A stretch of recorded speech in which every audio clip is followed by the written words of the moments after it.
As a practitioner in the broad field of governance or communication, what in the course did you find most valuable or useful for your own work in your country? Okay. I think this was an extremely comprehensive training from which I benefited a lot. As a practitioner who's in the field of sort of a changing environment, because we deal with reforms most of the time in the countries we work in, we deal with a lot of people-related challenges that can be tackled through communications. So I think this training overall gave us the entire toolbox on how to use those channels and means. So I think overall it complemented in each other, and the pieces complemented each other, and I think that was the most valuable thing I got out of the training. Are there specific examples from the content that of what was taught that was most helpful to you? Yes, of course. I was very sort of, I did not expect to get sort of carried away and also benefit a lot from the social movement section, which has got actually underlying impacts over the work we do, because we deal with people and communities all of the time. And when those communities or people sort of get together, the impact they create over the society, over the development agenda of the country matters a lot. So I acquired a lot from the social movements section of the training, as well as the public diplomacy section, because that taught that development is now sort of beyond the control of the countries, and there's a lot of added value coming from public diplomacy, international environment, international players, other players in the picture. What do you think is the value of learning from your peers with you in the room? What have you learned from your colleagues? Oh, a lot. I mean, like the world, I think the experience shared in the room was 360 degrees. Sometimes it's the same problems we're tackling with, and sometimes it's entirely different, but still things that might happen in your own country as well. So I learned a lot from each one of my colleagues. What was your biggest sort of aha moment in the course? The light bulb went off and you understood something.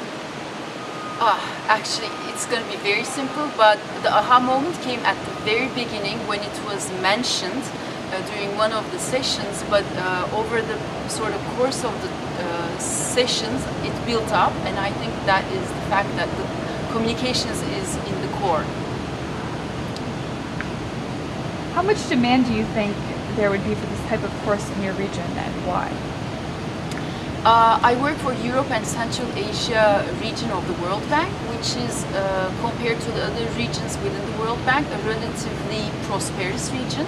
However, this does not necessarily mean that there is no need for further reforms, and governance in general is about development, in the sense that it requires change, and there's also an ongoing sort of change processes in the countries where my country takes place, in the region where my country is a part of, that's Europe and Central Asia.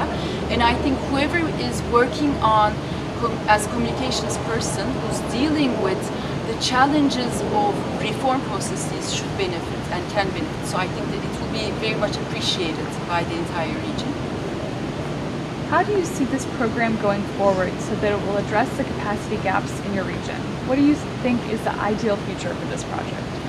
Okay, I think this program is great because it's in a way is a knowledge library, and actually it shouldn't be just 15 or 20 people who have attended this session to benefit from this extremely valuable knowledge library. So there should be a way developed to expand the program's sort of scope and also its reach out.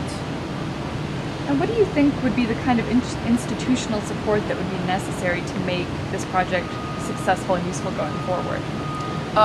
Institutions for which we work, for whom we work, should be sort of maybe acknowledge more about the scope of good governance, and also the theoretical work carried out by universities as yours. And the practice and the theory can be sort of mingled together and can bear more fruitful results if it's expanded. If there's one thing you think this program should focus on as it develops, what do you think that would be? I think it is the very fact that communications is a living animal, and it changes with people in time and according to the changing circumstances. So you have to really stick on sort of moving along with the challenges, but by using communications at the core of everything.